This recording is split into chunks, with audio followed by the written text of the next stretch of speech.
اس نے مٹھی ہونٹوں پہ رکھی، آنکھیں بند کر کے مضبوط ضبط کرنا چاہا، مگر آنسو امٹ امٹ کر آ رہے تھے۔ وہ خبر جس پہ وہ سارا وقت ضبط کر کے بیٹھی رہی تھی، وہ پھر سے تماچے کی طرح آن لگی تھی۔ حماد کی شادی ہو رہی تھی۔ حماد کہیں اور شادی کر رہا تھا۔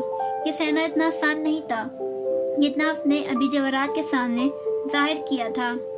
گردن چکائے، ہاتھ ہونٹوں پہ دبا کر رکھے، وہ مسلسل بند آنکھوں سے آنسو روکنے کی کوشش کر رہی تھی۔ تبھی دروازہ بجا۔ زمر نے تیزی سے چہرہ کھڑکی کی طرف پھیر لیا اور انگلی سے آنکھوں کے گیلے کنارے جلدی جلدی خشک کرنے لگی۔ ذرا کھنکار کر رندی آواز کا گیلا پن دبانا چاہا اور بولی، آ جائیے۔ دروازہ کھلنے کی آواز آئی۔ حنین بڑے ابا کی ویل چیئر اندر لا رہی تھی۔ زمر رخ موڑے سائڈ ٹیبل پہ کچھ تلاشنے لگی، ساتھ بار پلکیں جھپک کر ان کا گلابی پن دور کرنے کی کوشش کر رہی تھی۔ کیا تم سرجری کے لیے تیار ہو؟ پوچھ سے ابا کی آواز آئی۔ وہ جی کہتی سنجیدگی سے سیدھی ہوئی، آنکھیں اب ہلکی گلابی تھیں۔ حنین خاموشی سے بڑے ابا کی کرسی کے عقب میں کھڑی رہی۔ تم ٹھیک ہو جاؤ گی، انہوں نے نم آنکھوں سے مسکرا کر اسے تسلی دینا چاہی۔ وہ پھیکا سا مسکرائی۔ مجھے پتا ہے۔ پھر قدرے بے چینی سے بند دروازے کو دیکھا۔ سعدی کہاں ہے؟ اسے بھی بلا لیں۔ بڑے ابا کی مسکراہٹ سمٹی۔ اس کی ذرا گیلی آنکھوں کو غور سے دیکھا، پھر ان سے چھلکتی بےتابی کو۔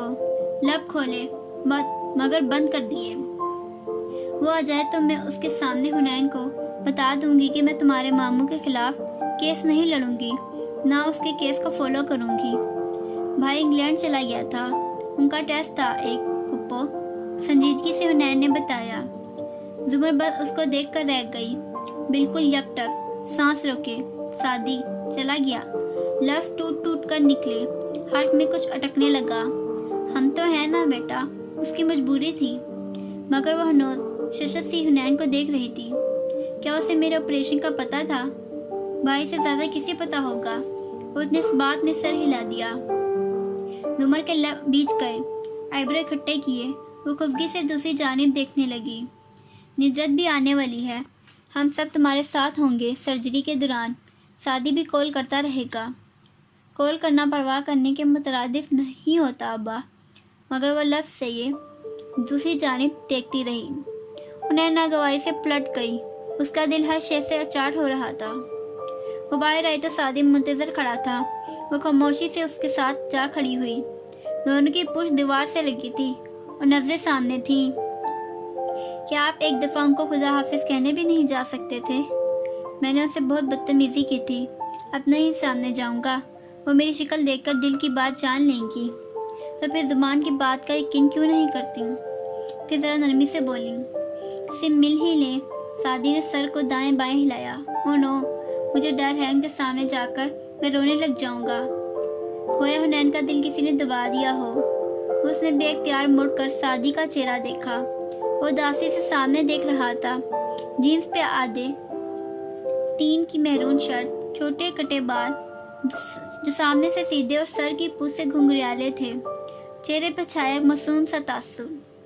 آپ انگلینڈ جانے کے بعد پہلی دفعہ آئے گھر تو ہم سب نے کہا کہ آپ بدل گئے ہیں، پہلے سے زیادہ اسمارٹ اور عقل مند، مگر آپ تو آج بھی ویسے ہی ہیں۔ سعدی نے نظریں پھیر کر سوالیہ انداز میں اسے دیکھا۔ معصوم؟ وہ اداسی سے مسکرائی تو وہ بھی مسکرایا۔ معصوم کیا یہ میرا دوسرا نام ہے؟ پہلا کیا تھا؟ ہمارا سعدی۔ اور وہ دونوں ہنس پڑے۔ اداس سے ماحول میں زندگی کی کوئی تال کسی نے چھیڑی تھی۔ علیشہ کا کچھ پتہ چلا؟ اس سوال پہ حنین کی ہنسی تھمی، سر نفی میں سر ہلایا۔ میں نے اس کی ساری میلز اور میسیجز بغیر پڑھے مٹا دیے، ہر جگہ سے اسے بلاک کر دیا۔ اس نے مجھے دھوکہ دیا ہے، میں دوبارہ اس سے کبھی بات نہیں کرنا چاہتی۔ تم نے صحیح کیا۔ اور آپ نے دیکھا کس طرح وہ اپنا بیان بدل کر چلی گئی۔ اس نے میرا غصہ ماموں پہ اتار دیا۔ شاید میں اس کی کال اٹھا لیتی اگر مجھے نہ پتہ چلتا کہ اس نے اپنی گواہی بدل دی ہے۔